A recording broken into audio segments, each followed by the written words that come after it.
கர்த்தருடைய நாமத்திற்கு ஸ்தோத்திரம். ஒவ்வொரு நாளும் கேட்பதன் மூலம் ஒரு வருடத்தில் பைபிள் வாசிப்பை முடிக்க இந்த சேனல் உதவுகிறது. Please subscribe and support us. இன்றைய வேத பகுதி 2 ராஜாக்கள் அதிகாரம் 9. அப்பொழுது தீர்க்கதரிசியாகிய எலிசா தீர்க்கதரிசிகளின் புத்திரரில் ஒருவனை அழைத்து, நீ இடை கட்டிக்கொண்டு இந்த தைல குப்பியை உன் கையில் எடுத்துக்கொண்டு கீலேயாத்திலுள்ள ராமோத்திற்கு போ.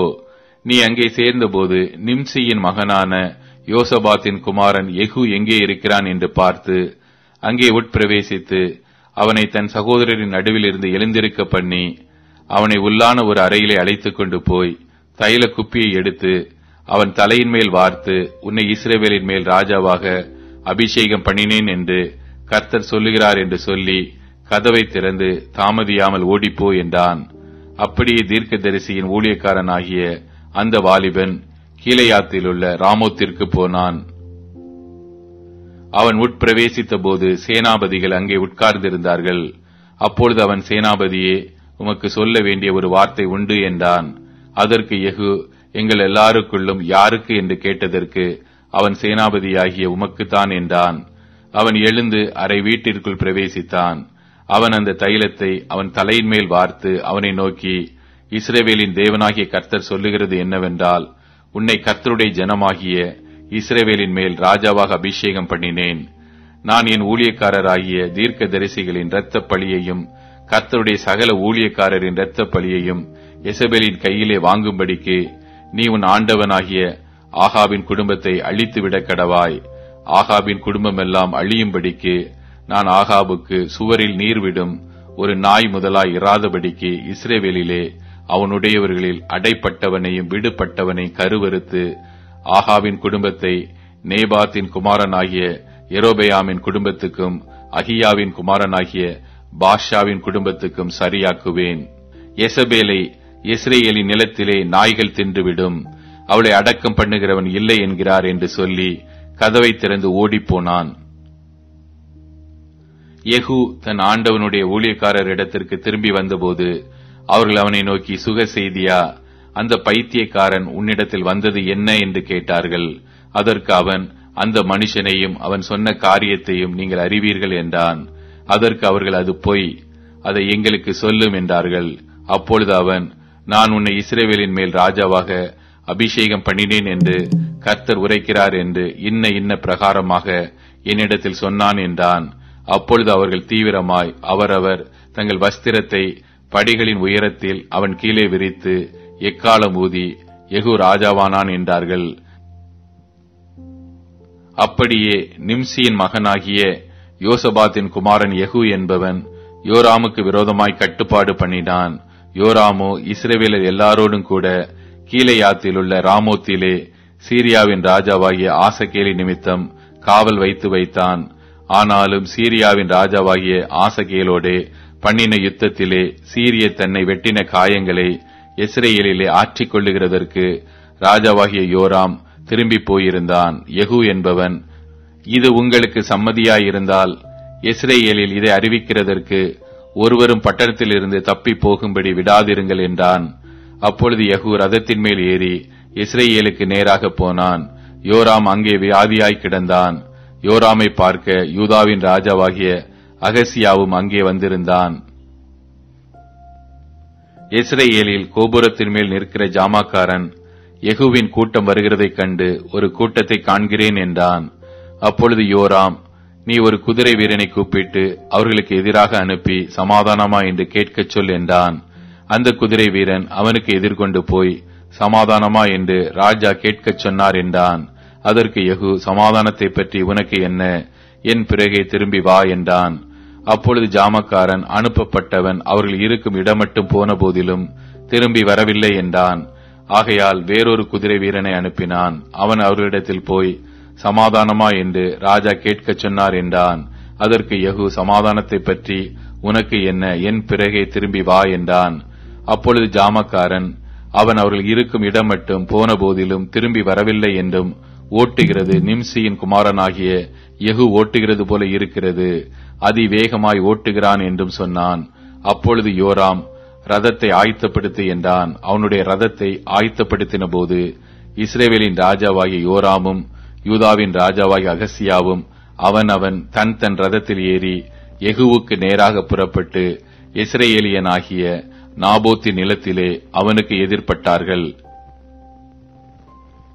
யோராம் யெகூவை கண்டவுடனே, யெகூவே சமாதானமா என்றான். அதற்கு யெகூ, உன் தாயாகிய யேசபேலின் வேசித்தனங்களும் அவளுடைய பில்லி சூனியங்களும் இத்தனை ஏராளமாயிருக்கையில் சமாதானம் ஏது என்றான். அப்பொழுது யோராம் தன் ரதத்தை திருப்பிக் கொண்டு ஓடிப்போய் அகசியாவை நோக்கி, அகசியாவே, இது சதி என்றான். யெகூ தன் கையால் வில்லை நாணேற்றி அம்பு யோராமுடைய நெஞ்சில் உருவி புறப்படத்தக்கதாய் அவனை அவன் புயங்களின் நடுவே எய்தான். அதனால் அவன் தன் ரதத்திலே சுருண்டு விழுந்தான். அப்பொழுது யெகூ தன் சேனாபதியாகிய பித்காரை நோக்கி, அவனை எடுத்து இஸ்ரவேலியனாகிய நாபோத்தின் வயல் நிலத்தில் எறிந்து போடு. நானும் நீயும் ஒரு சோடாய் அவன் தகப்பனாகிய ஆகாபின் பிறகே குதிரை ஏறி வருகிற போது கர்த்தர் இந்த ஆக்கினையை அவன் மேல் சுமத்தினார் என்பதை நினைத்துக்கொள். நேற்று நாபோத்தின் இரத்தத்தையும் அவன் குமாரரின் இரத்தத்தையும் கண்டேன் அல்லவா என்றும், இந்த நிலத்தில் உனக்கு நீதியை சரிக்கட்டுவேன் என்றும் அப்பொழுது கர்த்தர் சொன்னாரே. இப்போதும் அவனை எடுத்து கர்த்தருடைய வார்த்தையின்படியே இந்த நிலத்தில் எரிந்து போடு என்றான். இதை யூதாவின் ராஜாவாகிய அகசியா கண்டு தோட்டத்தின் வீட்டு வழியாய் ஓடிப்போனான். யெகூ அவனை பின்தொடர்ந்து அவனையும் ரதத்திலே வெட்டி போடுங்கள் என்றான். அவர்கள் இப்லேயாம் கிட்ட இருக்கிற கூர் மலையின் மேல் ஏறுகிற வழியிலே அப்படி செய்தார்கள். அவன் மெகிதோவுக்கு ஓடிப்போய் அங்கே செத்துப்போனான். அவனுடைய ஊழியக்காரர் அவனை ரதத்தின் மேல் எருசலேமுக்கு கொண்டு போய் அவனை தாவீதின் நகரத்தில் அவன் பிதாக்களோடு அவனுடைய கல்லறையிலே அடக்கம் பண்ணினார்கள். இந்த அகசியா ஆகாபுடைய குமாரனாகிய யோராமின் 11ஆம் வருஷத்தில் யூதாவின் மேல் ராஜாவானான். யெகூ இஸ்ரவேலுக்கு வந்தான். அதை யேசபேல் கேட்டபோது தன் கண்களுக்கு மையிட்டு தன் தலையை சிங்காரித்துக் கொண்டு ஜன்னல் வழியாய் எட்டி பார்த்து, யெகூ ஒலிமுக வாசலில் வந்தபோது அவள் தன் ஆண்டவனை கொண்ட சிம்ரி ஷேமம் அடைந்தானா என்றால், அப்பொழுது அவன் தன் முகத்தை அந்த ஜன்னலுக்கு நேராக ஏறெடுத்து, என் பட்சத்தில் இருக்கிறது யார் யார் என்று கேட்டதற்கு 2-3 பிரதானிகள் அவனை எட்டி பார்த்தார்கள். அப்பொழுது அவன், அவளை கீழே தள்ளுங்கள் என்றான். அப்படியே அவளை கீழே தள்ளினதினால் அவளுடைய இரத்தம் சுவரிலும் குதிரைகளிலும் தெரித்தது. அவன் அவளை மிதித்துக் கொண்டு உள்ளே போய் புசித்து குடித்த பின்பு, நீங்கள் போய் சபிக்கப்பட்ட அந்த ஸ்திரியை பார்த்து அவளை அடக்கம் பண்ணுங்கள், அவள் ஒரு ராஜகுமாரத்தி என்றான். அவர்கள் அவளை அடக்கம் பண்ண போகிற போது அவளுடைய தலையோட்டையும் கால்களையும் உள்ளங்கைகளையுமே அல்லாமல் வேறொன்றையும் காணவில்லை. ஆகையால் அவர்கள் திரும்ப வந்து அவனுக்கு அறிவித்தார்கள். அப்பொழுது அவன், இது கர்த்தர் திஸ்பியனாகிய எலியா என்னும் தம்முடைய ஊழியக்காரனை கொண்டு சொன்ன வார்த்தை. இஸ்ரவேலின் நிலத்திலே நாய்கள் யேசபேலின் மாம்சத்தை தின்னும் என்றும், இன்னது யேசபேல் என்று சொல்லக்கூடாதபடிக்கு யேசபேலின் பிரேதம் இஸ்ரவேலின் நிலத்திலே வயல்வெளியின் மேல் போடும் எருவை போல் ஆகும் என்றும் சொன்னாரே என்றான். 2 ராஜாக்கள் அதிகாரம் 10. ஆகாபுக்கு சமாரியாவிலே 70 குமாரர் இருந்தபடியினால் யெகூ சமாரியாவில் இருக்கிற இஸ்ரவேலின் பிரபுக்களாகிய மூப்பரிடத்துக்கும் ஆகாபுடைய பிள்ளைகளை வளர்க்கிறவர்களிடத்துக்கும் நிருபங்களை எழுதி அனுப்பினான். அதில், உங்கள் ஆண்டவனுடைய குமாரர்கள் உங்களோடு இருக்கிறார்களே, ரதங்களும் குதிரைகளும் அரணான பட்டணமும் ஆயுதங்களும் உங்களுக்கு உண்டே. இப்போதும் இந்த நிருபம் உங்களிடத்தில் வரும்போது நீங்கள் உங்கள் ஆண்டவனுடைய குமாரரில் உத்தமமும் செம்மையுமாய் இருக்கிறவனை பார்த்து அவனை அவன் தகப்பனுடைய சிங்காசனத்தின் மேல் வைத்து உங்கள் ஆண்டவனுடைய குடும்பத்துக்காக யுத்தம் பண்ணுங்கள் என்று எழுதியிருந்தது. அவர்கள் மிகவும் பயந்து, இதோ 2 ராஜாக்கள் அவனுக்கு முன்பாக நிற்கவில்லையே, நாங்கள் எப்படி நிற்போம் என்றார்கள். ஆகையால் அரமனை விசாரிப்புக்காரனும் நகர விசாரிப்புக்காரனும் மூப்பரும் பிள்ளைகளின் விசாரிப்புக்காரரும், நாங்கள் உமது அடியார்கள், நீர் எங்களுக்கு சொல்வதையெல்லாம் செய்வோம், நாங்கள் ஒருவரையும் ராஜாவாக்குவதில்லை, உமது பார்வைக்கு சம்மதியானதை செய்யும் என்று யெகூவுக்கு சொல்லி அனுப்பினார்கள். அப்பொழுது அவன் அவர்களுக்கு 2ஆம் நிருபத்தை எழுதினான். அதில், நீங்கள் என் பட்சத்தில் சேர்ந்து என் சொல்லை கேட்பீர்களானால் உங்கள் ஆண்டவனுடைய குமாரனின் தலைகளை வாங்கி நாளை இந்நேரத்தில் இஸ்ரவேலுக்கு என்னிடத்தில் வாருங்கள் என்று எழுதியிருந்தது. ராஜாவின் குமாரராகிய 70 பேரும் தங்களை வளர்க்கிற பட்டணத்தின் பெரிய மனுஷரோடு இருந்தார்கள். இந்த நிருபம் அவர்களிடத்தில் வந்தபோது அவர்கள் ராஜாவின் குமாரராகிய 70 பேரையும் பிடித்து வெட்டி அவர்கள் தலைகளை கூடைகளில் வைத்து இஸ்ரவேலில் இருக்கிற அவனிடத்திற்கு அனுப்பினார்கள்.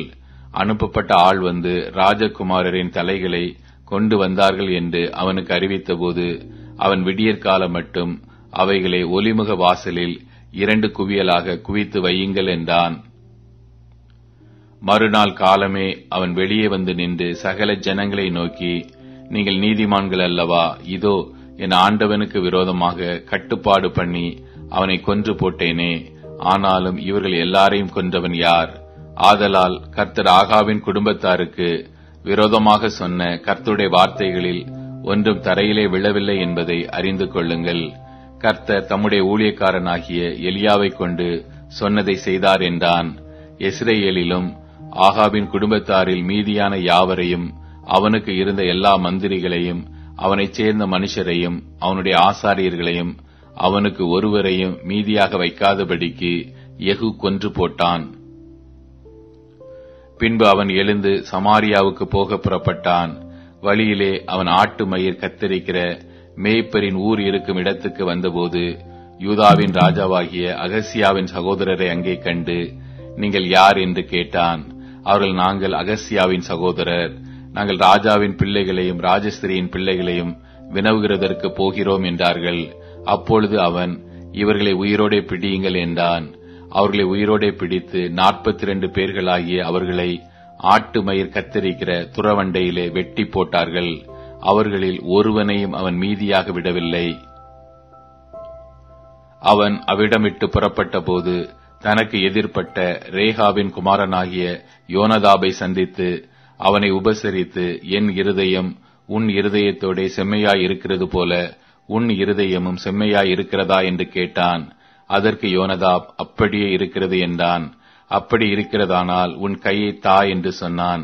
அவன் தன் கையை கொடுத்தபோது அவனை தன்னிடத்தில் ரதத்தின் மேல் ஏறி வரச் சொல்லி, நீ என்னோட கூட வந்து கர்த்தருக்காக எனக்கு இருக்கிற பக்தி வைராக்கியத்தை பார் என்றான். அப்படியே இவனை அவன் ரதத்தின் மேல் ஏற்றினார்கள். அவன் சமாரியாவுக்கு வந்தபோது கர்த்தர் எலியாவோடே சொன்ன வார்த்தையின்படியே சமாரியாவில் ஆகாபுக்கு மீதியான யாவரையும் அழித்து தீருமளவும் சங்காரம் செய்தான். பின்பு யெகூ ஜனங்களை எல்லாம் கூட்டி அவர்களை நோக்கி, ஆகாப் பாகாலை சேவித்தது கொஞ்சம், யெகூ அவனை சேவிப்பது மிகுதி. இப்போதும் பாகாலின் சகல தீர்க்கதரிசிகளையும் அவனுடைய சகல பணிவிடைக்காரரையும் அவனுடைய சகல ஆசாரியரையும் என்னிடத்தில் அழைப்பியுங்கள். ஒருவனும் குறையலாகாது. நான் பாகாலுக்கு பெரிய பலியிடப் போகிறேன். வராதவன் எவனோ அவன் உயிரோடு இருப்பதில்லை என்றான். பாகாலின் பணிவிடைக்காரரை அழிக்கும்படி யெகூ இதை தந்திரமாகச் செய்தான். பாகாலுக்கு பண்டிகையின் ஆசரிப்பை கூறுங்கள் என்று யெகூ சொன்னான். அப்படியே கூறினார்கள். யெகூ இஸ்ரவேல் தேசமெங்கும் அதை சொல்லி அனுப்பினபடியினால் பாகாலின் பணிவிடைக்காரர் எல்லாரும் வந்தார்கள். வராதவன் ஒருவனும் இல்லை. அவர்கள் பாகாலின் கோவிலுக்குள் பிரவேசித்ததினால் பாகாலின் கோவில் நார் சாரியும் நிறைந்திருந்தது. அப்பொழுது அவன் வஸ்திர சாலை விசாரிப்புக்காரனை நோக்கி, பாகாலின் பணிவிடைக்காரருக்கெல்லாம் வஸ்திரங்களை எடுத்துக்கொண்டு வா என்றான். அவர்களுக்கு வஸ்திரங்களை எடுத்துக்கொண்டு வந்தான். பின்பு யெகூ ரேகாவின் குமாரனாகிய யோனதாபோடும் கூட பாகாலின் கோவிலுக்குள் பிரவேசித்து பாகாலின் பணிவிடைக்காரரை நோக்கி, பாகாலின் ஊழியக்காரரை அல்லாமல் கர்த்தரின் ஊழியக்காரரில் ஒருவரும் இங்கே உங்களோடு இராதபடிக்கு திட்டமாய் பாருங்கள் என்றான். அவர்கள் பலிகளையும் சர்வாங்க தகனங்களையும் செலுத்த உட்பிரவேசித்த பின்பு யெகூ வெளியிலே 80 பேரை தனக்கு ஆயத்தமாக வைத்து, நான் உங்கள் கையில் ஒப்புவிக்கிற மனுஷரில் ஒருவனை எவன் தப்ப விடுகிறானோ அவனுடைய ஜீவனுக்கு பதிலாக அவனை தப்ப விட்டவனுடைய ஜீவன் ஈடாயிருக்கும் என்றான். சர்வாங்க தகன பலியிட்டு தீர்ந்தபோது யெகூ சேவகரையும் சேர்வைக்காரரையும் நோக்கி, உள்ளே போய் அவர்களை வெட்டி போடுங்கள், ஒருவரையும் வெளியே விட வேண்டாம் என்றான்.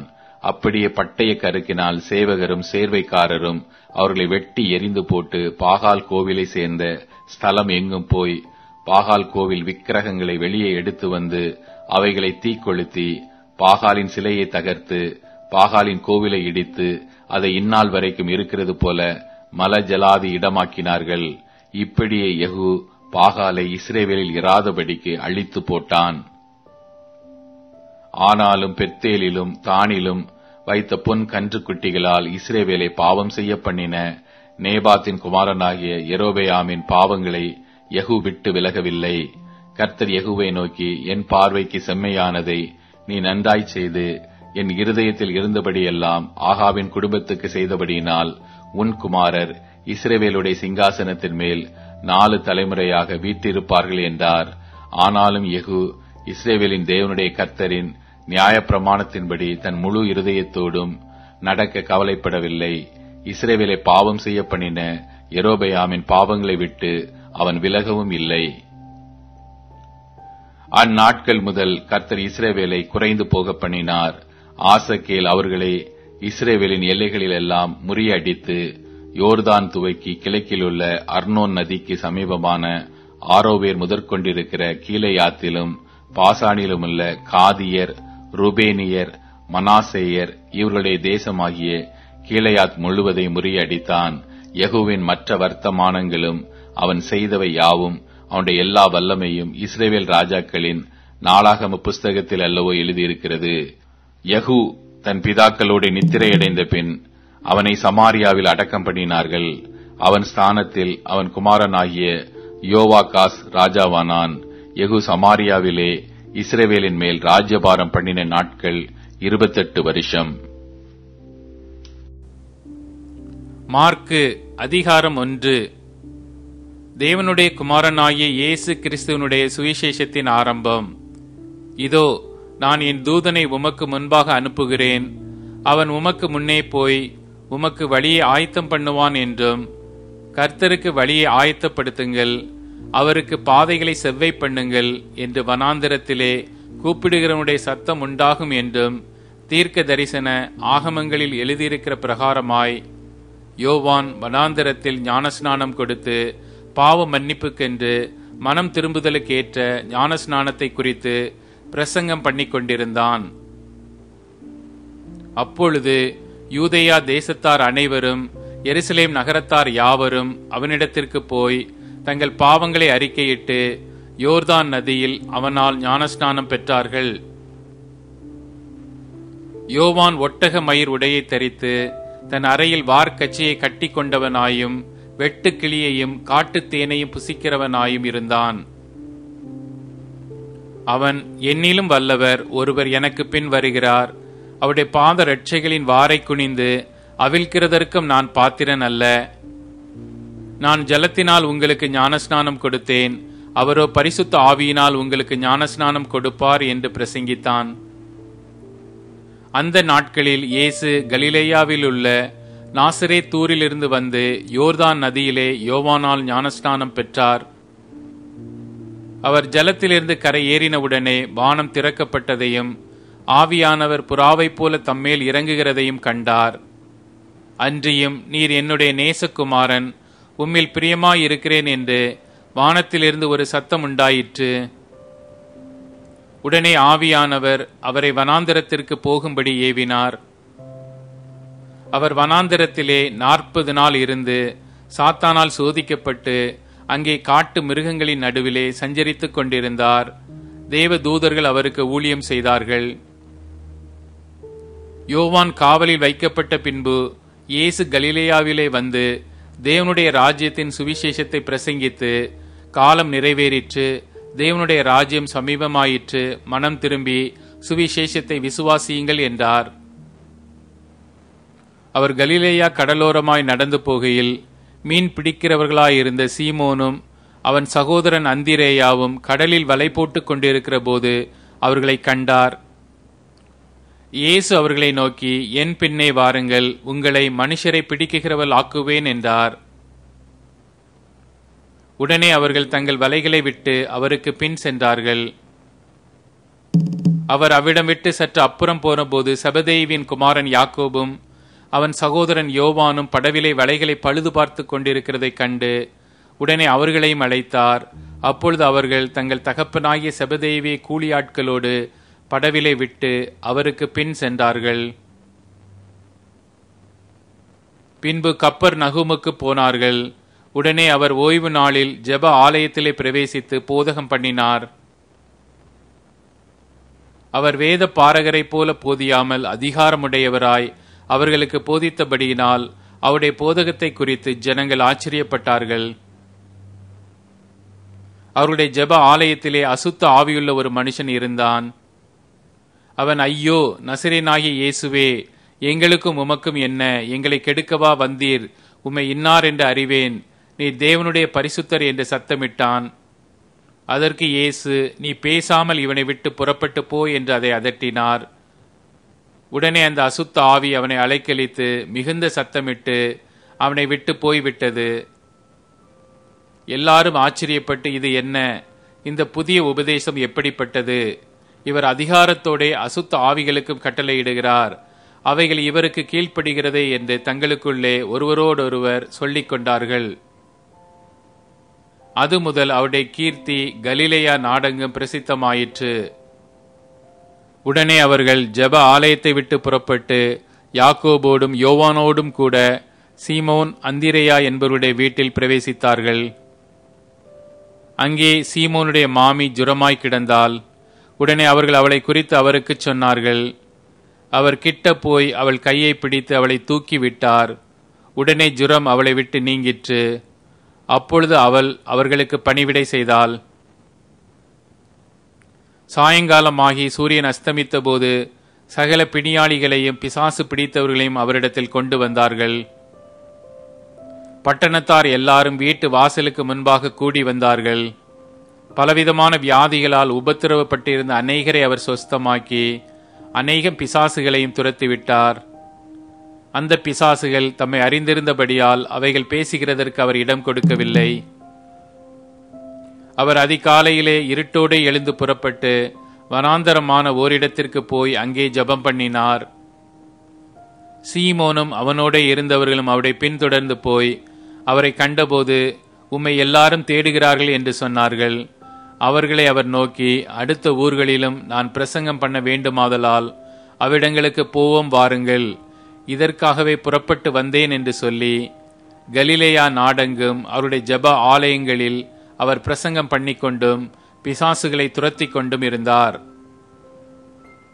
அப்பொழுது குஷ்டரோகி ஒருவன் அவரிடத்தில் வந்து அவர் முன்பாக முழங்கால் படியிட்டு, உமக்கு சித்தமானால் என்னை சுத்தமாக்க உம்மால் ஆகும் என்று வேண்டிக் கொண்டான்.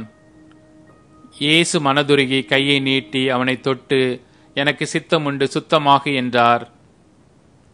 இப்படி அவர் சொன்னவுடனே குஷ்டரோகம் அவனை விட்டு நீங்கிற்று. அவன் சுத்தமானான். அப்பொழுது அவர் அவனை நோக்கி, நீ இதை ஒருவருக்கும் சொல்லாதபடிக்கு எச்சரிக்கையாயிரு. ஆயினும் நீ போய் ஆசாரியனுக்கு உன்னை காண்பித்து, நீ சுத்தமானது நிமித்தம் மோசே கட்டளையிட்டிருக்கிறவைகளை அவர்களுக்கு சாட்சியாக செலுத்து என்று கண்டிப்பாய் சொல்லி உடனே அவனை அனுப்பிவிட்டார். அவனோ புறப்பட்டு போய் இந்த சங்கதி எங்கும் விளங்கும்படியாக பிரசித்தம் பண்ண தொடங்கினான். அதனால் அவர் வெளியரங்கமாய் பட்டணத்தில் எங்கும் பிரவேசிக்க கூடாமல் வெளியே வனாந்தரமான இடங்களில் தங்கியிருந்தார். எத்திசையிலும் இருந்து ஜனங்கள் அவரிடத்திற்கு வந்தார்கள்.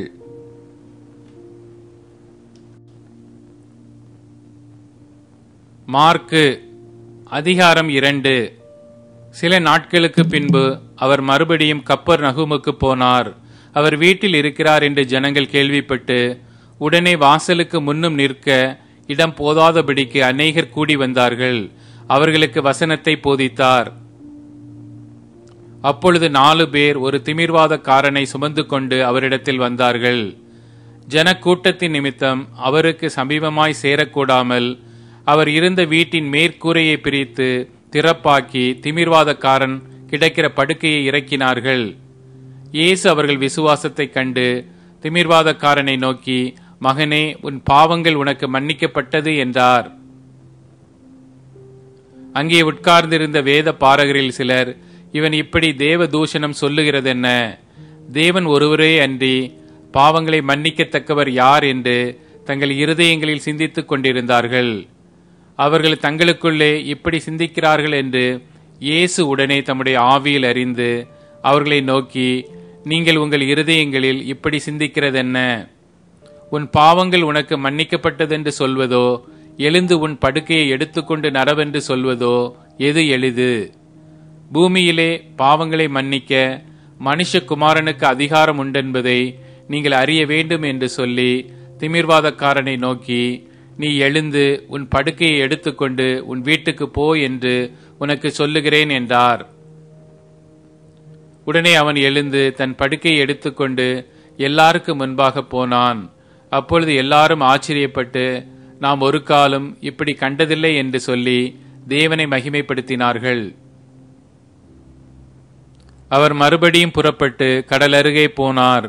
அப்பொழுது ஜனங்கள் எல்லாரும் அவரிடத்தில் வந்தார்கள். அவர்களுக்கு போதகம் பண்ணினார். அவர் நடந்து போகையில் அல்பேயுவின் குமாரனாகிய லேவி ஆயத்துறையில் உட்கார்ந்திருக்கிறதைக் கண்டு, எனக்கு பின் சென்று வா என்றார். அவன் எழுந்து அவருக்கு பின் சென்றான். அப்பொழுது அவனுடைய வீட்டிலே அவர் போஜன பந்தி இருக்கையில் அநேக ஆயக்காரரும் பாவிகளும் அவரோடு கூட வந்திருந்தபடியால் அவர்களும் இயேசுவோடும் அவர் சீஷரோடும் கூட பந்தி இருந்தார்கள். அவர் ஆயக்காரரோடும் பாவிகளோடும் போஜனம் பண்ணுகிறதை வேத பாரகரும் பரிசேயரும் கண்டு அவருடைய சீஷரை நோக்கி, அவர் ஆயக்காரரோடும் பாவிகளோடும் போஜன பானம் பண்ணுகிறது என்னவென்று கேட்டார்கள். இயேசு அதை கேட்டு, பிணியாளிகளுக்கு வைத்தியன் வேண்டியதே அல்லாமல் சுகமுள்ளவர்களுக்கு வேண்டியதில்லை, நீதிமான்களை அல்ல பாவிகளையே மனம் திரும்புகிறதற்கு அழைக்க வந்தேன் என்றார். யோவானுடைய சீஷரும் பரிசேயருடைய சீஷரும் உபவாசம் பண்ணி வந்தார்கள். அவர்கள் அவரிடத்தில் வந்து, யோவானுடைய சீஷரும் பரிசேயருடைய சீஷரும் உபவாசிக்கிறார்களே, உம்முடைய சீஷர் உபவாசியாமல் இருப்பது என்னவென்று கேட்டார்கள். அதற்கு இயேசு, மணவாளன் தங்களோடு இருக்கையில் மணவாளனுடைய தோழர் உபவாசிப்பார்களா? மணவாளன் தங்களுடனே இருக்கும் வரைக்கும் உபவாசிக்க மாட்டார்களே. மணவாளன் அவர்களை விட்டு எடுபடும் நாட்கள் வரும், அந்த நாட்களிலே உபவாசிப்பார்கள். ஒருவனும் கோடி துண்டை பழைய வஸ்திரத்தோடு இணைக்க மாட்டான். இணைத்தால் அதனோடே இணைத்த புதிய துண்டு பழையதை அதிகமாய் கிழிக்கும், பீறலும் அதிகமாகும். ஒருவனும் புது திராட்சை ரசத்தை பழம் துருத்திகளில் வார்த்து வைக்க மாட்டான். வார்த்து வைத்தால் புது ரசம் துருத்திகளை கிழித்து போடும், ரசமும் சிந்திப்போம், துருத்திகளும் கெட்டுப்போம். புது ரசத்தை புது திருத்திகளில் வார்த்து வைக்க வேண்டும் என்றார். பின்பு அவர் ஓய்வு நாளில் பயிர் வழியே போனார். அவருடைய சீஷர்கள் கூட நடந்து போகையில் கதிர்களை கொய்யத் தொடங்கினார்கள். பரிசேயர் அவரை நோக்கி, இதோ ஓய்வு நாளில் செய்யத்தகாததை இவர்கள் ஏன் செய்கிறார்கள் என்றார்கள். அதற்கு அவர், தாவீதுக்கு உண்டான ஆபத்தில் தானும் தன்னோடு இருந்தவர்களும் பசியாயிருந்தபோது அவன் அபியத்தார் என்னும் பிரதான ஆசாரியன் காலத்தில் செய்ததை நீங்கள் ஒரு காலம் வாசிக்கவில்லையா? அவன் தேவனுடைய வீட்டில் பிரவேசித்து ஆசாரியர் தவிர வேறு ஒருவரும் புசிக்கத்தகாத தெய்வ சமூகத்து அப்பங்களை தானும் புசித்து தன்னோடு இருந்தவர்களுக்கும் கொடுத்தானே என்றார்.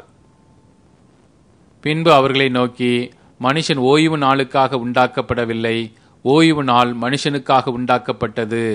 ஆகையால் மனுஷகுமாரன் ஓய்வு நாளுக்கும் ஆண்டவராய் இருக்கிறார் என்றார். நீதிமொழிகள் அதிகாரம் 11. கள்ளத்தராசு கர்த்தருக்கு அருவருப்பானது, சுமித்திரையான நிறை கல்லோ அவருக்கு பிரியம். அகந்தை வந்தால் இலச்சையும் வரும், தாழ்ந்த சிந்தையுள்ளவர்களிடத்தில் ஞானம் உண்டு. செம்மையானவர்களுடைய உத்தமம் அவர்களை நடத்தும், துரோகிகளின் மாறுபாடோ அவர்களை பாழாக்கும். கோபாக்கினை நாளில் ஐஸ்வர்யம் உதவாது, நீதியோ மரணத்துக்கு தப்புவிக்கும். உத்தமனுடைய நீதி அவன் வழியை செம்மைப்படுத்தும், துன்மார்க்கனோ தன் துன்மார்க்கத்தினால் விழுவான். செம்மையானவர்களுடைய நீதி அவர்களை தப்புவிக்கும், துரோகிகளோ தங்கள் தீவினையிலே பிடிபடுவார்கள். துன்மார்க்கன் மரிக்கும் போது அவன் நம்பிக்கை அழியும், அக்கிரமக்காரரின் அபேட்சை கெட்டுப்போம். நீதிமான் இக்கட்டி நின்று விடுவிக்கப்படுவான், அவன் இருந்த இடத்திலே துன்மார்க்கன் வருவான்.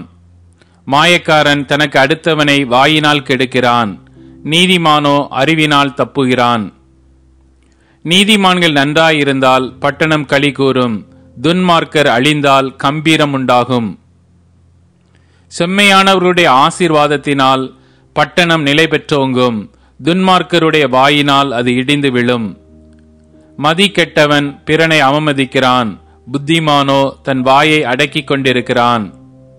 புறங்கூறி திரிகிறவன் ரகசியத்தை வெளிப்படுத்துகிறான், ஆவியில் உண்மையுள்ளவனோ காரியத்தை அடக்குகிறான். ஆலோசனை இல்லாத இடத்தில் ஜனங்கள் விழுந்து போவார்கள், அநேக ஆலோசனைக்காரர் உண்டானால் சுகம் உண்டாகும். அந்நியனுக்காக பிணைப்படுகிறவன் வெகு பாடுபடுவான், பிணைப்படுவதை வெறுப்பவன் சுகமாயிருப்பான். நல்லொழுக்கமுள்ள ஸ்திரீ மானத்தை காப்பாள், பராக்கிரமசாலிகள் ஐஸ்வர்யத்தை காப்பார்கள். தயையுள்ள மனுஷன் தன் ஆத்துமாவுக்கு நன்மை செய்து கொள்ளுகிறான், கடூரனோ தன் உடலை அலைக்கழிக்கிறான். துன்மார்க்கன் விருதா வேலையை செய்கிறான், நீதியை விதைக்கிறவனோ மெய்ப்பலனை பெறுவான். நீதி ஜீவனுக்கு ஏதுவாகிறது போல் தீமையை பின்தொடர்கிறவன் மரணத்துக்கு ஏதுவாகிறான். மாறுபாடுள்ள இருதயமுடையவர்கள் கர்த்தருக்கு அருவருப்பானவர்கள், உத்தம மார்க்கத்தாரோ அவருக்கு பிரியமானவர்கள். கையோடே கை கோர்த்தாலும் துஷ்டன் தண்டனைக்கு தப்பான், நீதிமான்களுடைய சந்ததியோ விடுவிக்கப்படும். மதிக்கேடாய் நடக்கிற அழகுள்ள ஸ்திரீ பன்றியின் மூக்கிலுள்ள பொன் மூக்குத்திக்கு சமானம். நீதிமான்களுடைய ஆசை நன்மையே, துன்மார்க்கருடைய நம்பிக்கையோ கோபாக்கினையாய் முடியும். வாரி இறைத்தும் விருத்தி அடைவாரும் உண்டு, அதிகமாய் பிசினித்தனம் பண்ணியும் வறுமை அடைவாரும் உண்டு. உதாரண குணமுள்ள ஆத்துமா செழிக்கும், எவன் தண்ணீர் பாய்ச்சுகிறானோ அவனுக்கு தண்ணீர் பாய்ச்சப்படும். தானியத்தை கட்டி வைக்கிறவனை ஜனங்கள் சபிப்பார்கள், விற்கிறவனுடைய தலையின் மேல் ஆசீர்வாதம் தங்கும். நன்மையை ஜாக்கிரதையுடன் தேடுகிறவன் தயையை பெறுவான், தீமையை தேடுகிறவனுக்கோ தீமையே வரும். தன் ஐஸ்வர்யத்தை நம்புகிறவன் விழுவான், நீதிமான்களோ துளிரை போல தலைப்பார்கள். தன் வீட்டை கலைக்கிறவன் காற்றை சுதந்தரிப்பான், மூடன் ஞானமுள்ளவனுக்கு அடிமையாவான். நீதிமானுடைய பலன் ஜீவ விருட்சம், ஆத்மாக்களை ஆதாயப்படுத்திக் கொள்ளுகிறவன் ஞானமுள்ளவன். இதோ நீதிமானுக்கு பூமியில் சரிக்கட்டப்படுமே, துன்மார்க்கனுக்கும் பாவிக்கும் எத்தனை அதிகம். இப்போது tune in, Spotify, Amazon music மற்றும் யூடியூப் மியூசிக் ஆகியவற்றில் நமது பைபிள் 365 சேனல் கிடைக்கிறது. ஃபாலோ பண்ணுங்க.